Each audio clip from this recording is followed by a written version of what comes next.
In today's video, we'll be installing a BLTouch, our auto bed level sensor. We've been teasing this video for so long, it's finally here. Also means we're gonna update the printer's firmware, adjust the Z offset, and get some prints. I'm so excited to share this with you. Please stick around, long video, a lot of information, and here we go.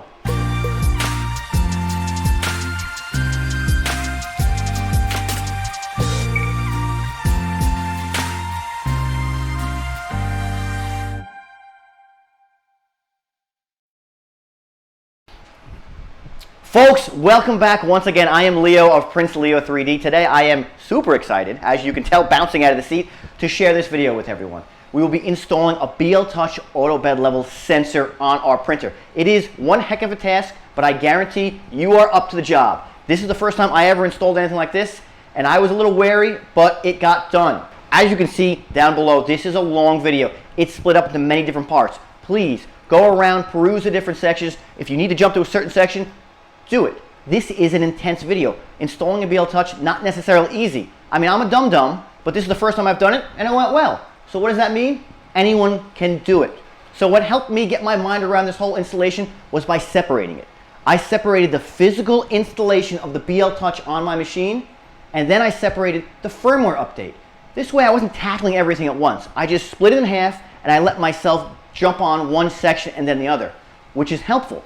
If you are here and you have no interest at all in a BLTouch, you can jump right to the firmware section and you can get up to speed with how to upgrade your firmware. It's not BLTouch specific. I definitely lean towards the BLTouch, but I explain all the different firmwares and the base guide on how to upgrade your printer firmware as well as your LCD firmware. It's all there, so please use the chapters now and you can go to that section.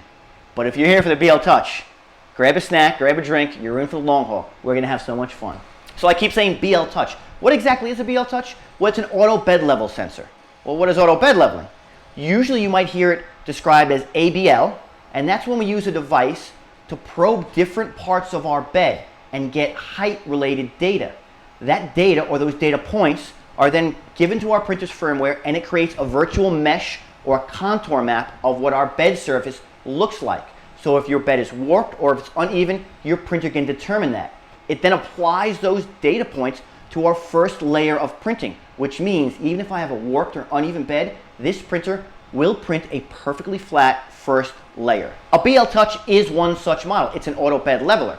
The way it works is by contact. A probe drops down from the main body here, touches the bed, gets retracted. There's a Hall effect sensor inside that registers that data. It does 2 probes on each point. It collects all the data that way. It's a contact probe. We can use this on any bed surface.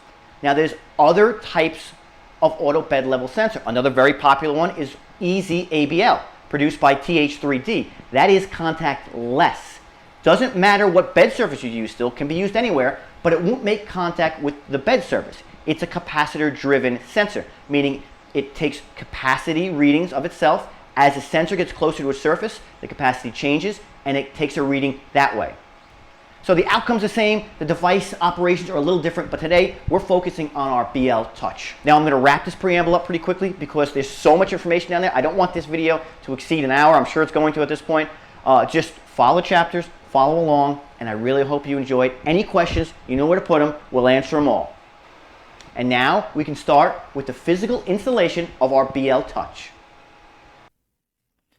So the first thing we want to do when we start the installation is remove our bed surface, or at least cover it. So I have a PEI sheet on my bed. I took it off and then I laid a cloth over the top, double thick, just to make sure whenever we're working above the bed, nothing falls and damages it. First thing we're going to do is remove our fan shroud. 2 screws, one on the left front, one in the back. I already have an aftermarket or a printed fan shroud. That is Satsana fan shroud. We're going to have the same exact one, except it will become equipped with a BLTouch mount. After the fan shroud is off, we take off both fans, 2 screws on each.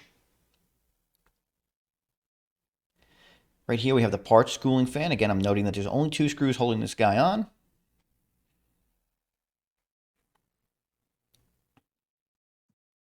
And this will be the new fan shroud. Like I said, just like the old one, except it has a BLTouch mount on its right side, or if we're looking at the printer, it would be the left side. So we're looking at a top-down view of me installing the BLTouch onto the fan shroud. That's how it's going to sit. There's 2 holes for the screw and 1 hole for the wires to snake through, which is the first thing we're going to do.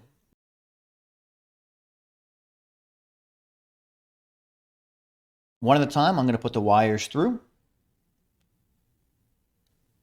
After that, I kind of just line up the BLTouch just to see what it's going to look like, see how close it is, and that's what it's going to appear like. We want to make sure that that BLTouch insignia is on the outside and the PCB board is closer to the fan shroud. Next, we're going to use a screw with a washer to mount this thing. Now, the BLTouch, if you get it from Ant Clabs, comes with a ton of extra parts. We're only using really 6 total. We're going to use 2 screws, 2 washers, and 2 nuts.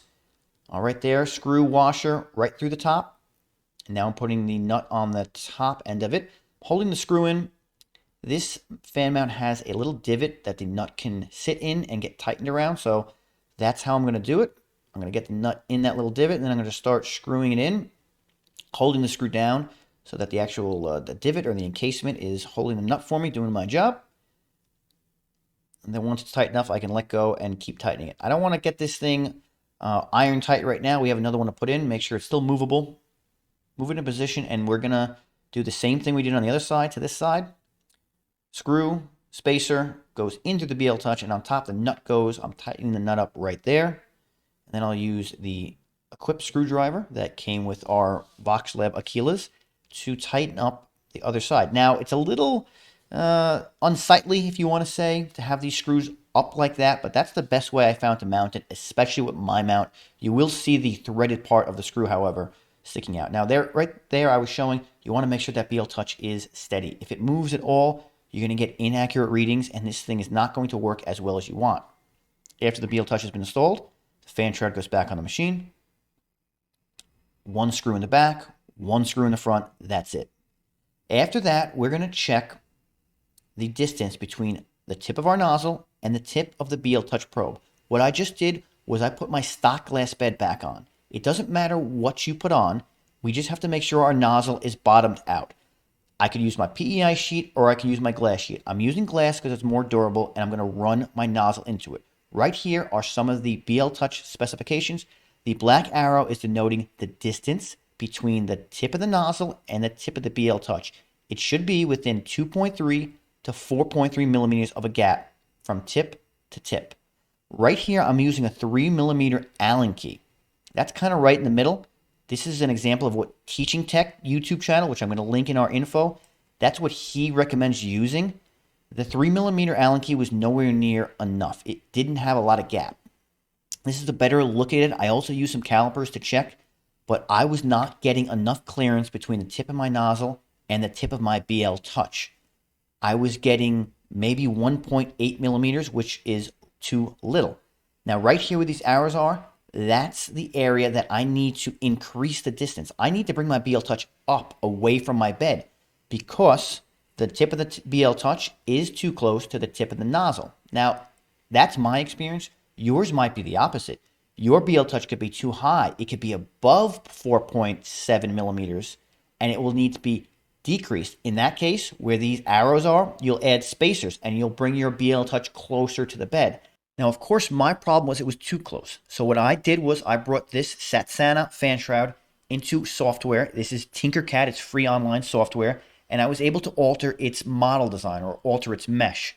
I used some of these tools like erase blocks to erase portions of this Satsana fan shroud. I needed more clearance between my bed and the tip of the nozzle. So I erased portions of the arm that were holding the BLTouch. Now I'm going to link this newer fan shroud that I created in the description in case you need something like that. But this process is so important. We need to make sure that the tip of our probe and our tip of our nozzle are within those 2.3 to 4.3 specifications, or else we could run into severe trouble. So right here I have a comparison from the old fan shroud, the green one, to the new one, the maroon one. And there's a bit of a gap between those bottoms of the BLTouch mounts. It's not much, but it's going to give us the clearance we need. Now again, I'm going to go through the same process of me mounting the BLTouch onto the fan shroud. I know you guys have just seen it, but I'm going to show it one more time, another angle. Maybe you can glean a little more knowledge than you did previously. This is a fast forward version. Now this time, because I know I needed to pull my BLTouch away from the bed, I used no spacers. So not only did I decrease the size of that BLTouch mount, but I also didn't use the spacers, which were fractions of a millimeter, but it's giving me as much space as I can from that glass bed. Again, screws go in, nuts go in, we tighten it down, we make sure the BLTouch is on the outside, that's the portion we can read. The wires aren't caught, and that this thing is solid. We don't want this to move at all because that will give us improper readings, which will kind of negate anything we're trying to do here. And there it is back installed. We put the fan shroud on, obviously, and I'm testing again. The nozzle was bottomed out, and I test the distance between the tip of the nozzle and the tip of the BLTouch. This time, it's much better. It's certainly not 3 millimeters like I kind of wanted, but it's close. I measured with my caliper 2.8, which is right in the middle or close to the middle of the necessary specifications for the BLTouch. Now that we know the BLTouch is an appropriate height, we can start putting our fans back, making sure that when we put this part cooling fan back that the arrow is pointed down. After that, we can start hooking up the wiring on the BLTouch. After that, we just have to simply plug in our BLTouch wires. Important note, the colors are matched up. Brown to brown, orange to orange, yellow to yellow. After that, it's the black and the white wires. And again, making sure the colors match up. Black wire looks at black wire, white wire looks at white wire. Now that we have the BLTouch installed on our fan shroud and it's back on our Aquila, it's time to access our board and plug in our BLTouch. There are 4 screws, the first of which is right here on top above the SD card. The other 3 are on the bottom. We tilt our machine over, make sure you get a pillow or something to cushion it, and we start on those 3. The one I'm doing right now is the longest of the 3 screws, and then these other 2 are the same size. Now, when we remove this cover, we want to make sure we aren't too rough with it. There is a part cooling fan right here that I'm pointing to that is attached to the main board. So if you let this thing go or let it drop, it could pull out. That's kind of a no-no. We don't want to start replacing part cooling fan right now. So be very gentle with it, and then all you can do, like I'm doing right here, is move it around to the side and just rest it on our extrusion. This is a picture of our main board. That's what it's going to look like. Now there's wires all everywhere. I'm just going to move them about. I'm not going to clip anything off. Where that arrow is pointing, that's the chip that is installed on our board. We have to read that, write it down, and note it, because when we use our firmware later, when we download it, it's going to be based on what chip we have. And those chips are one of 3. Now right there on the bottom, that's our BLTouch board. That's where our cable wires are going to go into. And those are the colors: brown, orange, yellow, black, white.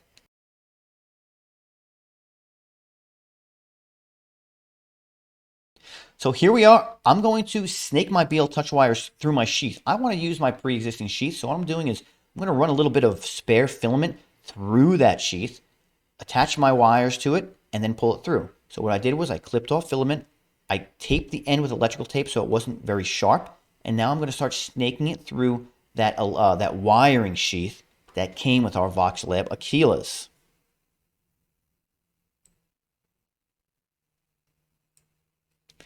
Now you're going to have to clip these cable ties down here because the wires are wrapped too tightly to get that filament through if you choose to do it the way I'm doing it. There's 2 different cable ties. You're going to clip them both, unsecure them, and this way we can get that filament passed all the way to the end and we can get our wires through. So right now, all I'm snaking through is filament, and there you go, it's on the other end. After that, I'm going to tape up the ends of my BLTouch sensors, the ends that I want to plug into my board.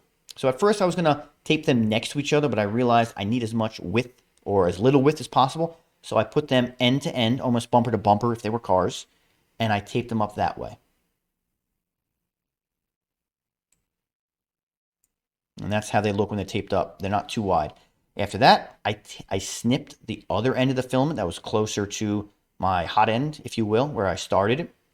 And then I used electrical tape yet again, and I taped the already taped up portion of my BLTouch plugs to the end of the filament. And now all I had to do was pull the filament through the electrical sheath, and it pulled the wires for me. This way I didn't have to buy any extra electrical sheathing or electrical tubing. I was able to use our existing wire hiders. Now I wanted to be really gentle with this. There is electrical wires obviously going to our main board through here. You don't want to be very rough. kind of just working it through, and there you go. They pop out the other ends, and now we can safely plug them into our main board.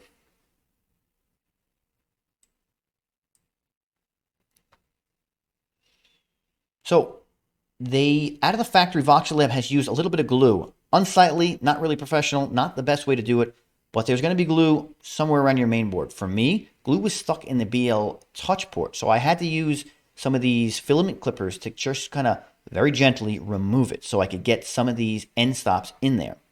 First one I'm going to plug in is the farthest one away. This would be our Z end stop. It's only 2 wires, one white, one black. After that, I do the 3-wire connector, brown, orange, yellow. Brown being all the way to the left, then orange in the middle, obviously, and yellow's closer to the other connectors. Plug it right in. Doesn't have to be very hard or rough, just a nice, simple plug. Now, this is what it's going to look like once you have the plug in there, and these are the colors, brown, orange, yellow, and then next to that is the black and the white connector. Now, under the BLTouch board is our original Z end stop. We want to disconnect that. So this is the time to unhook it and disconnect it. This is what it looks like when it's unhooked and disconnect. And as you can see right above there, that's what it says, Z.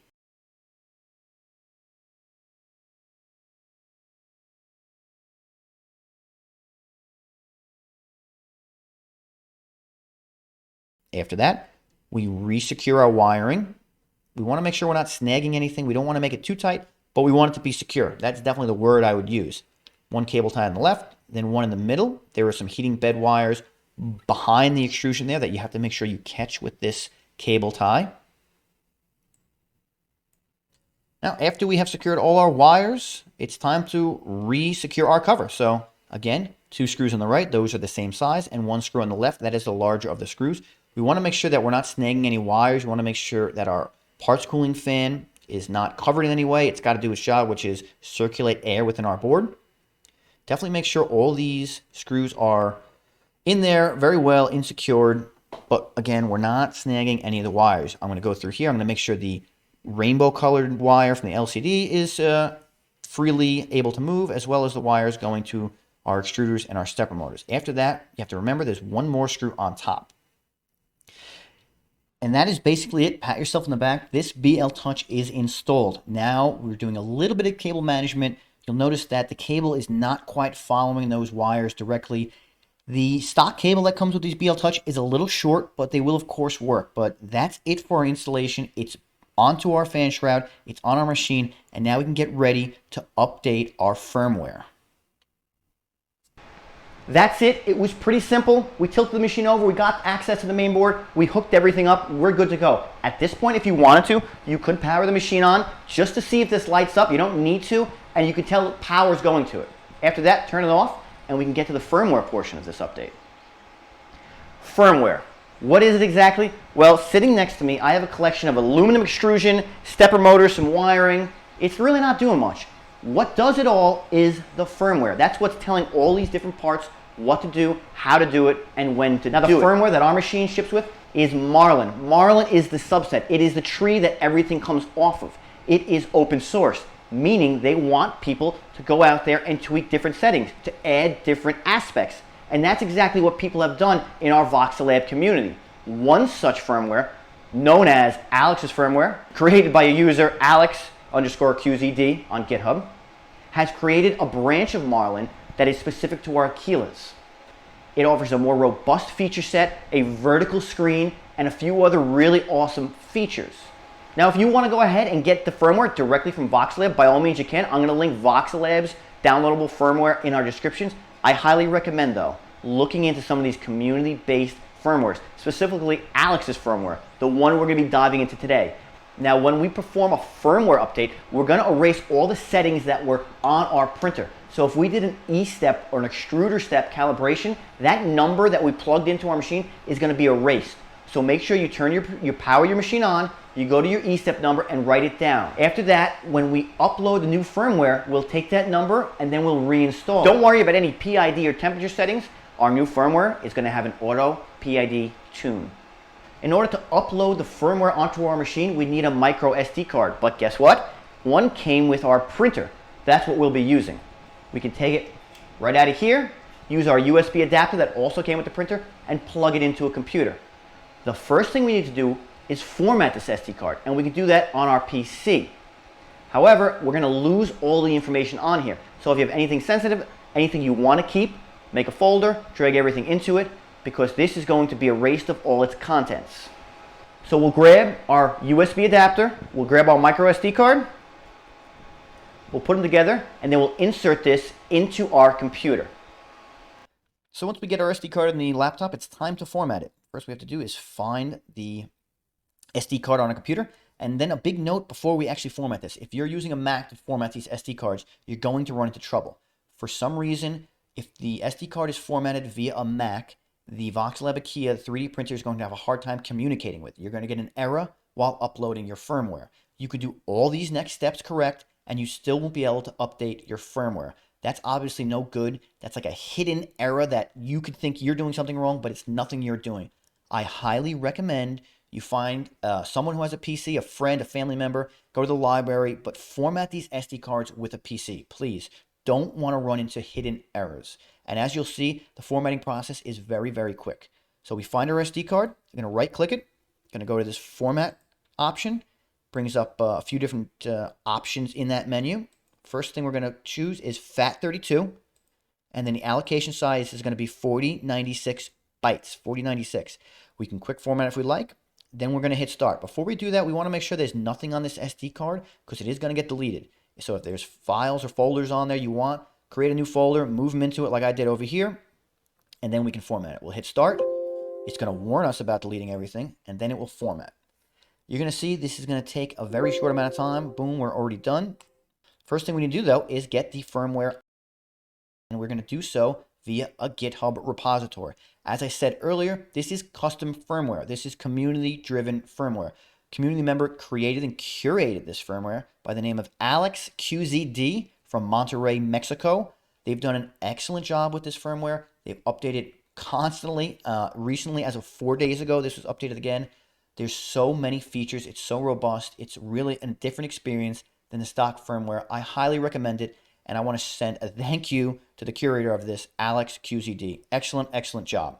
So we want to make sure that it says latest released here. That means that's the most current version. If it doesn't, we click this release tab. It brings us to all the releases, and we can find that. Right here, we see the release number. We see a brief title of what the changes have been. And then right down here, you can see the changes are actually delineated.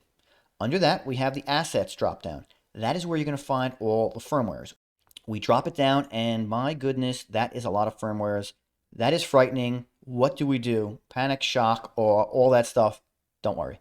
We're going to figure this out. In actuality, there's only really about 4 or 5 firmwares for you to even choose from. I'm going to break that down now. So let's look at these top ones, and I'm going to look at this second one right here. Now, if you're following the video from right at the beginning, we put a BLTouch on our machine, so that's what we're trying to do. We want software, or firmware rather, that can handle it. And right here it says BLTouch. That means that this firmware is BLTouch enabled, which is what we want. Next to that, 3x3. That means the size of the probing grid for our BLTouch. That is 3 probe points per line and 3 lines. So if we do quick multiplication, 3 times 3, that is 9 total probing points. Next to that, we have HS. That stands for high speed. What happens during a high speed probe is that during certain movements, the probe on your BLTouch will not retract, which should make this whole process quicker. Now, one thing to note, this is only guaranteed to work on official Ant Labs BLTouches.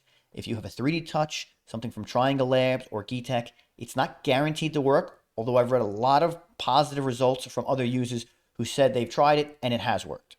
Next to that is G32. This notates or denotes the chip that is in your Aquilas. So when we did the initial installation of our BLTouch, we took our lower cover off, we saw our main board. We noted what chip we had. On my machine, I have the original ARM chip, and the number on that starts with STM32. Those are kind of the initial releases. After that, they went to a cloned chip by GigaDrive. The numbers on that read at the beginning GD32. Those 2 chips are going to use this G32 firmware. Now, some of the newer Aquilas and the brand new Voxelab Aquila X2s, they've been shipping with this N32 chip. The only way to know which chip you have is by physically removing the cover on the bottom of your printer and checking. Sometimes there's a sticker there that will say N32. If not, you have to get in there, you got to read the chip. As of about 2 hours ago, I found out that some of the newer X2s and the newer Aquilas are actually shipping with an additional chip, an H32 chip. And currently, those H32 chips are not supported by this firmware. I have no doubt that Alex will upgrade this firmware very shortly to include that. But as of right now, if you have one of those newer machines, as of the publication of this video, you might not be able to use this firmware quite yet. So if you have an original machine that has the STM32 chip or the GD32 chip, you'll be using the G32 firmware. If you have one of the newer machines or an X2 that has an N32 chip, you will be using any firmware that is marked N32. So that kind of covers all these BLTouch firmwares. The only thing that changes between all these is the probing grid size, which we'll get to much later. Under that, we have an option that says default no probe. Now what default no probe is, it's basically stock firmware without any auto bed leveling attached to it. So if you are just going from stock firmware to something upgraded, you want a few more features, you want it to look a little nicer, you're going to get a vertical display now with this firmware, this is the firmware to choose. Default no probe, and then you choose which chip you have, either the G32 or the N32. Under that, we have these manual mesh. That is the same thing as default no probe. It is for printers without any auto bed leveling attached to it. However, this will give you advanced functionality, so you can use your printer like a bed leveled printer. What manual mesh does is it runs through all the different probe points like a BLTouch would, except you are going to manually tell the machine where the level is. So you're going to use a piece of paper or a feeler gauge. Every probe point is going to be activated, and you're going to level it manually yourself. It'll create a virtual mesh, and then you'll be able to call on that mesh when you first print your models. So it's basically utilizing some of the tools that an auto bed leveler has, but you're going to just do this all manually. And as you can see, this has different probing grid sizes. So if you're familiar with the stock firmware, you want a little more than just a slight upgrade, maybe look into the manual mesh. It's going to be a little more work, but you're going to see some very, very good results. Under that, we have a new acronym, UBL. You'll see it says UBL, then there's a BLTouch section, and then there is a no probe section. So what UBL stands for is Unified Bed Leveling. What Unified Bed Leveling is, it's just a different algorithm to using all our probe points. It extrapolates more data and gives you a more robust feature set to use when you're updating your virtual meshes. Now, as you can see, the probing points on these start off at 10 by 10. That is a huge amount of probing points, which means a huge amount of features. If you are not familiar with the BLTouch, like I'm not, this is my first installation, I would hazard against downloading this type of firmware. Same thing goes with the no probe version. If you're not familiar with messing with a manual mesh, I would hazard to download this because the simple amount of options you're going to get is going to be huge. You're going to get a bit of a paralysis by analysis. There's too much stuff to do. I would hold off personally until you're a little more familiar with either the BLTouch or the manual mesh until you get into this unified bed leveling. This is something that I would say some more advanced users should use. Quick note though, however, if you do want to use this, these 10 by 10 grids, that's 100 probing points. That will not be 100 physical probing points. They will only probe the amount that your bed can handle. I have to imagine it's somewhere between 50 to 70, and then it extrapolates the data around that. So you will get a virtual mesh that is 100 probing points of data, but you will only get physically 50 or 70 probe points. So if you are doing this, don't think anything wrong is happening if you're not getting 100 physical probe points. After going through all these, we don't want to use unified bed leveling. Manual mesh and default no probe are obviously firmwares that don't have auto bed leveling. We just installed our BLTouch, so that's what we're interested in. BLTouch enabled firmware. So I have an infographic right here that kind of makes everything a little easier to see.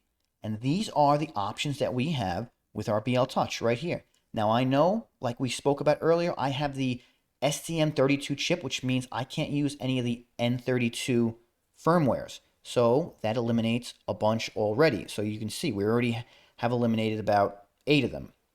After that, I know I'm not going to use the high speed. I have an official Ant Collabs BLTouch, but I know a lot of the users, not everyone does, and I want this video to be universal. I want to be showing you what you might be using. So I'm going to opt to not use the high-speed version. And there you go. That eliminates even more options. So really our options are going to be what probing grid size we want. 3x3, 4x4, 5x5, or 9x9. Now going from top to bottom, that is 9 points, 16 probe points, 25, and 81. So what is the difference? Well, it's kind of all personal preference. It's time and it's accuracy. More probe points will give you a more accurate reading, but it's going to cost you more time. So for instance, I chose to go with the 4x4 BLTouch grid. I've done some prints on it already, and I can tell you approximately that 4x4 probing section of 16 points takes my printer about 3 minutes. So we can extrapolate that. That's about 11 seconds per probe. So if we did a little basic math, this is what it might look like as far as timing goes. The 3x3 would be about 1.5 minutes. We're at approximately 3 minutes for the 4x4. The 5x5 is only a little more at 4:30. And the 9x9 comes in at a whopping 15 minutes. That is a ton. So again, this is personal preference. What do you want to skimp on, time or accuracy? We're also going to talk about this later when we get into our slicer, but there's 2 ways or 2 times we can probe our bed. We can choose to probe our bed once before every single print. That's what I'm going to do. So we have to assume that all these times are going to be tacked on to our total print time. We can also choose to probe our bed one time outside of printing, and then those data points can get saved into our printer, and they can be called upon instantaneously right before print starts. So this probing time will not be added to every single print. But of course, it's going to be a little less accurate because you're not getting the exact reading of the printer right there as it sits. Something to consider. For me, with our bed size, 3x3, 9 total wasn't really what I wanted, not enough. 9x9, 81 total points was way too much. So I was somewhere in the middle of this 4x4, 5x5 grid. I ended up choosing the 4x4. I find it to be giving me accurate prints and at a decent rate. Down the road, I might want to choose something differently, and as you'll see, it's not that hard to change firmwares. So let's get off this infographic and go back to the main page so we can download our firmware. Now, we just said we're going to do BLTouch 4x4 G32. All we do is click it, and it downloads. Very simple. After that, we're going to find it in our folder, show it in folder. It's in my downloads folder. So I'm going to open up my SD card, roll down to it, and I'm going to simply move this BLTouch firmware, this .bin file I should say, onto the SD card. Now what I need to do is create a folder labeled firmware, lowercase f firmware, and move this firmware into it. That's simple. That's it. We're not going to change anything. We're going to eject this, place it into our printer, turn the printer on, and then it's going to begin uploading the firmware for us. So right here we have our micro SD card loaded with our firmware. We just took it out of the computer. We're going to take the micro SD card out and we're going to insert it just like we would if we were starting a print. It goes right into the front of the bed. We turn the power on with the SD card installed, and on our screen a bar will appear. It's a loading bar or a progress bar. It goes from left to right on the screen. When it gets all the way to the right, the firmware has taken, a green check mark will appear. After that, the menu will look a little wonky. It'll be drawing on old files and old folders, and it won't look the same way. Our new display is going to be vertical. Now we have to tell the LCD firmware that we just upgraded, and we're going to upgrade that one as well. So we can turn our printer off, take our SD card back out, put it back in our adapter, and plug it back into the computer. So we just uploaded our firmware. As you can see, the screen was acting very funky. We need to upgrade the display now. It's very simple. It's very similar to how we just did the printer. We're going to go to the same GitHub repository, and we're going to put stuff back onto our SD card. So right here I have my SD card loaded. I'm going to get rid of this firmware folder. I do not need it anymore. And I'm going to go back to the GitHub repository, which is back online. And as you remember, this is this assets portion that has all the different firmwares. I'm going to go right down here to source code. Source code is going to have what is called a dwin_set. That is the files we need to upgrade our display. So this is in a zip file. So we're going to need something to unzip it, some sort of software. I use WinRAR, I believe. So it finished downloading right here. We're going to find it, show in folder, see where it is on our computer. All right, it's under downloads. So what I'm going to do is open up a new folder on my desktop. and I'm going to place this Marlin source code zip right in there.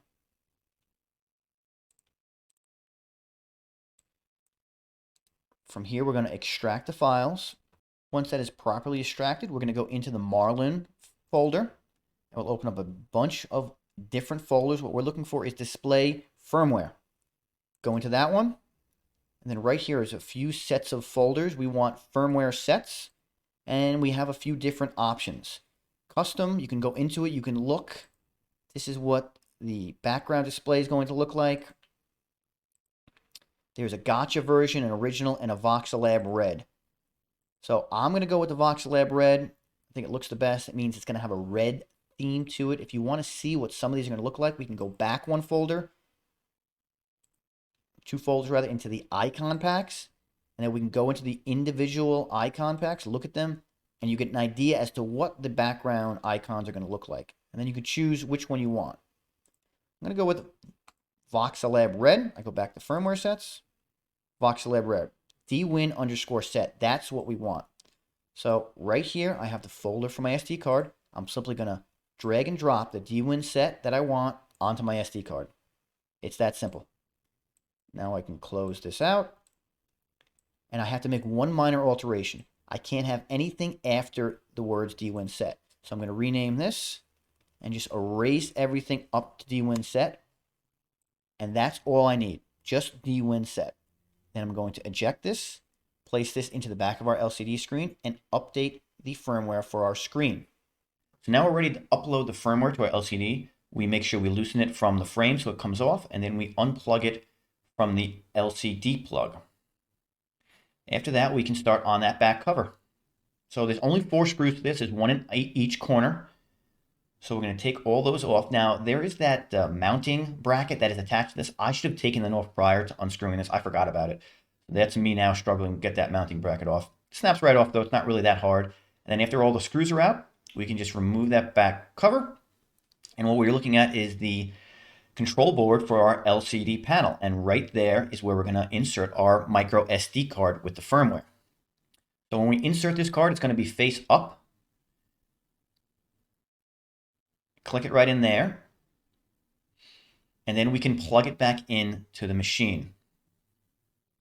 And then after we plug it in, we're going to start it up. And when the printer starts, that's going to trigger the LCD firmware upload.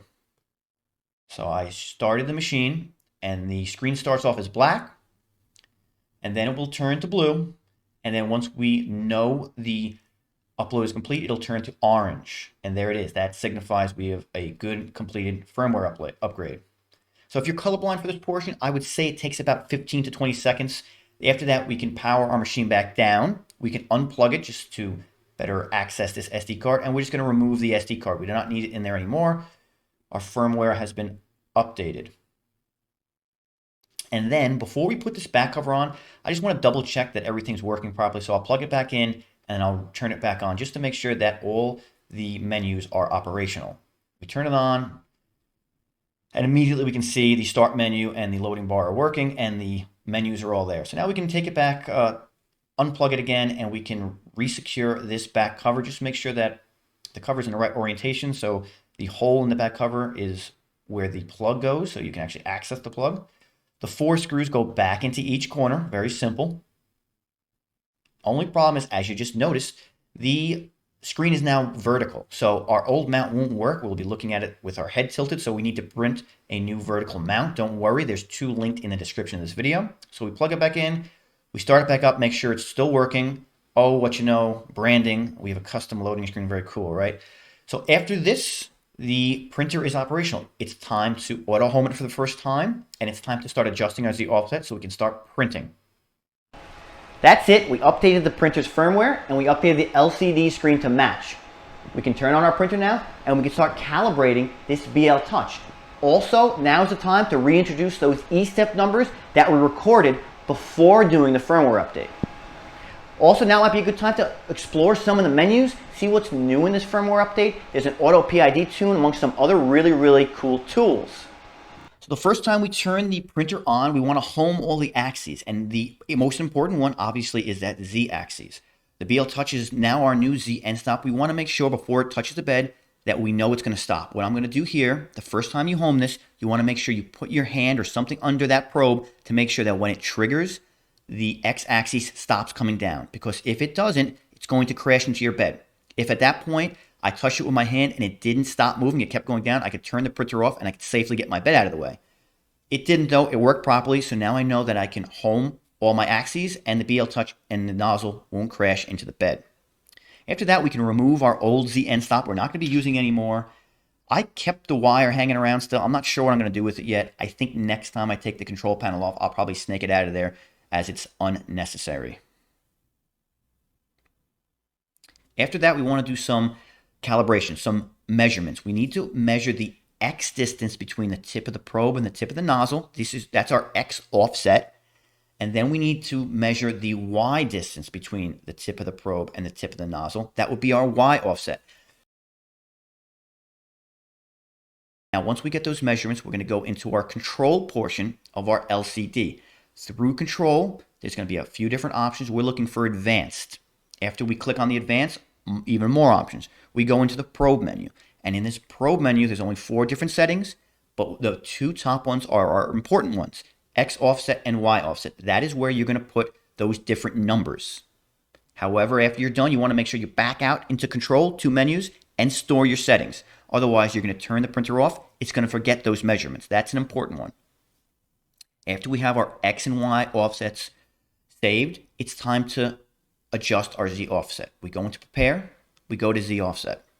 After that, we can click live adjustment or home Z axis. Both will home our Z for the purpose of adjusting the Z offset. Now, previous to this whole Z offset thing, I actually homed all my axes just to make sure. I'm not sure if you have to do that. Might be a good idea though. So I clicked home in the Z offset menu, and that's going to home my Z axis. It's going to do 2 probe points, and then it's going to move the nozzle to the center of the bed and lower it to what my current Z offset is. And that will let us adjust it. So there you go. It moved it to the center. And now I can adjust it. Now you're seeing I'm very, very close to the bed already. That number, I was actually at minus 3.06.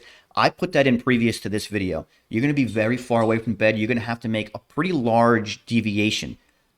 You can go at maybe -1 millimeters per movement. And then once you get real close, you can start doing what I'm about to do, which is micro-stepping. So at -3.06 right there, I start micro-stepping down my Z offset. I don't want to make gross movements. I don't want it to crash into the bed. So I'm using a piece of paper, a Post-it note as a feeler gauge, and I'm micro-stepping it down until I feel a little bit of drag between the bed and the nozzle. See, I'm at 3.1, 3.0, 3.11. I'm going down by hundredths of a millimeter. Once I feel a little bit of tension, I click on the live Z adjustment. That's going to let us further adjust this live while it's printing. I don't want it to be super smushed right now. I want there to be a little gap because while I'm printing live, I want to make those fine-tune adjustments. Now then, of course, once we get our Z offset where we want it, we want to make sure we save it in the Z offset menu. And then it's always a good idea to go back to the previous menu through control and go to store settings and store it there as well. Now, before our first print, there are a few different settings we need to modify in our slicer. I use Cura as my slicer of choice. So right to the right here, we have a few different print settings. The first one we want to look at is build plate adhesion. We can click on it, drop it down, and then we go to the bottom and right here to Z offset. Now, if you followed my previous video of Z offset, you should have this setting as well as I do. If not, you might not have this setting. This is something you have to go to the marketplace and download. So if you don't have a Z offset setting, you can disregard this. But if you do, you need to make sure that it is set to 0. If it is not set to 0, your printer will continue to apply whatever your Z offset is before each print. So we just want to make sure this is 0 and it's not applying any Z offset. The next thing to consider is speed. We have to consider that we added a little bit of weight to our X gantry. I mean, the BLTouch really doesn't weigh a lot. It's probably a couple ounces. I'm printing at 50 millimeters per second, but it's just something to consider going forward. Anytime we add anything to our X-axis gantry, it's going to add some weight, and we want to make sure that it's not causing too much strain on it and we're printing too fast because we can get a ton of different print artifacts, which is not good. Again, just something to consider. Now, the biggest thing to make sure we run our BLTouch previous to each print, is managing the G code or the start G code. So I go up to my printer settings. I have my Aquila printer profile selected right here. I click the drop down and I go to manage printers. I click on that. I make sure that I have my Aquila profile, or we have that selected, and then we go into machine settings. Make this a little bigger for you. And what we are concerned with is the start G code, the G code that's going to run prior to each print. Now, don't pay attention to any of this stuff up here. That is something I have for octo print, that's for time-lapse prints. What we want to concentrate on is all of this right down here. This is our normal start G code. Put this back over here. So now, you'll see a lot of these semicolons. What that is, anything to the right of the semicolon will not be read by our printer. It's just for us humans so that we can understand exactly what's to the left of our printer. So right here, it says G92E0, and that lets us know that is to reset our extruder. Under that, this is one we're concerned with right now, G28. And what does that do? It homes all axes. After a G28, that's when we're going to apply whatever BLTouch settings we want. Now, there are two. The one I chose to apply was G29. Now, what G29 says is it tells our printer to run the auto bed leveling probe prior to each print, and then use those data points to create a virtual mesh, and then use that mesh to print. So boiled down, what does it mean? It means that before each print, it's going to run an auto bed level. That's what I want. Now, there's another option. We could put M420S1 right here. So we would just do M420S. Certainly wouldn't do it like that. M420S1. And what M420S1 does is it runs, or it looks for a previously saved mesh, and then it applies those data points. So what we would do outside of Cura, our slicer, we would use our LCD panel to go to leveling and then create a mesh. After we do that, the printer will probe. We then store that mesh, and that is the mesh that this particular G code is going to call upon before each print. Now, I don't prefer this. It is quicker, certainly. It's instantaneous. All axes are homed. The data points are then instantaneously called upon, and your print starts. However, throughout prints, between prints, your bed might shift. Things might change. I like to have my printer probe prior to each print. Like we spoke about earlier, it only takes me about 3 minutes to run this 4x4 probe. So that's all we need to do. We need to just make sure after G28, we have one of those two bed level G codes running. Either G29, like I do, run a probe before each print, or M420S1, which calls upon a previously saved mesh. We close this out. And now we can start running a print. This is my bed level Z offset print. It is 5 20x20 squares, and they are 1 layer height. So for me, that's 0.2. I print only a single layer high, and I print it with a skirt around it.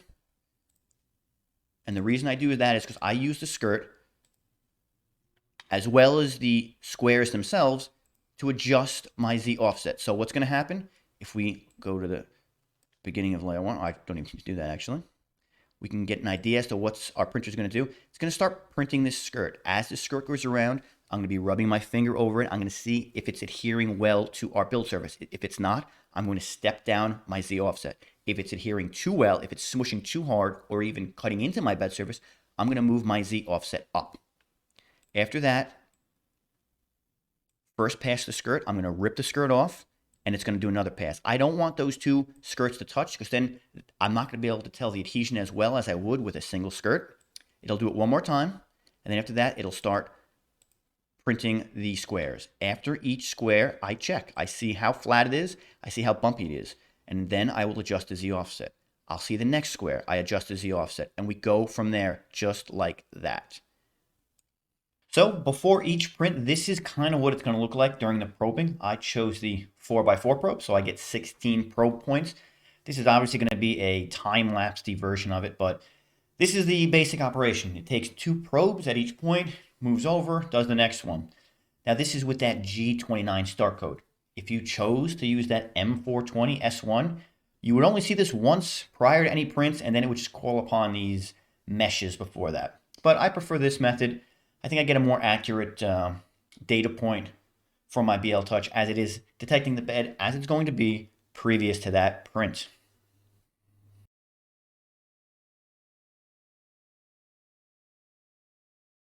Now when our print starts, the menu looks a little different. We're going to go through Tune, and at the bottom of the Tune menu, you're going to see our Z offset current, which is minus 3.33. And then below that, there are two options, Z offset up and down. Down obviously brings it closer, up brings it further away. As you can see, my skirt was not sticking to the bed. That is that PEI coated hick top flex bed. That stuff loves PLA. The fact that it wasn't sticking means I'm way too far away. I start micro-stepping it down. I went from negative 3.33 to negative 3.41, and you can see it is starting to stick. It wasn't really getting the proper smush I wanted to. I ripped that first layer of adhesion off, and I micro-stepped down a little more, and I let it go again. And now I can see it is starting to stick. Now with a skirt just like this, you can't tell much. It's a single line. So where I really want to make those fine-tune adjustments are the actual squares. So I'm starting at negative 3.44 right now, and I see how that first square looks. It looked a little bit too smushed, but I couldn't quite tell. I let the middle one print, and I was going to go from there. After the middle one was done, I can tell very clearly I have too much smush, which means I was too close to the bed. I was at negative 3.44. I end up micro-stepping it up to negative 3.36, and I am now dead on. The remaining squares get printed, and they are perfect. My Z offset ended up being negative 3.36, but you saw how we got there. Before any print, we went and we adjusted that Z offset manually. We got it pretty close to the bed, but we didn't get it so close that it might scrape our bed. We then started our print after adjusting our slicer settings. And then while that skirt went around, I continued to micro-step it down and get it until it got decent smush. And then once it got very good adhesion, we started looking at those squares. And those squares kind of told us a story of how close it was to our bed. We continued to micro-step down and up accordingly. And in my case, I micro-stepped it up because I was too close. And we ended up settling on negative 3.36, which was perfect. Now, once we store the setting, we're good to go. We go back. After this print, we're going to go into Control, into Store Settings. That will store our Z offset. So if we were to turn our printer off and turn it back on, that Z offset will remain. So now all we have to do is slice a print in our slicer, which is Cura, hit print, and we are good to go. This BLTouch is going to do the work for us. That's it. That's it. We did it. I'm telling you, it wasn't that hard, right? I mean, I'm loving this. I've been printing with this for about a week now, and I've had no problems, thankfully. Of course, there's going to be some, but it went together way easier than I thought, and it's working fantastically. Now, if you have any problems, if anything came up, and I'm sure something must have, leave them in the comments. I try and answer every single comment intelligently. I might not be able to help, but others are willing to help. I want to thank you all so much for staying this long. If you just jumped around or if you actually watched the whole thing full, I appreciate you. If you like this video, if this taught you something, or if you just want to keep watching some more of my hand movements during all these different things, please subscribe to my channel. I'm trying to put more videos out, a few different machines I have. I think I'm trying to keep these videos beginner friendly. That's why they are so long. I am breaking down everything to the nth degree. I know it can be time consuming. I know I got all these hand movements everywhere. I apologize, but I'm just trying to help people, and I hope I do that. So if you like this video, please like it. Again, subscribe because you'll get notified next time one of my videos comes out. Thank you so much for staying this long. And as always, boys, girls, everyone else, keep on printing.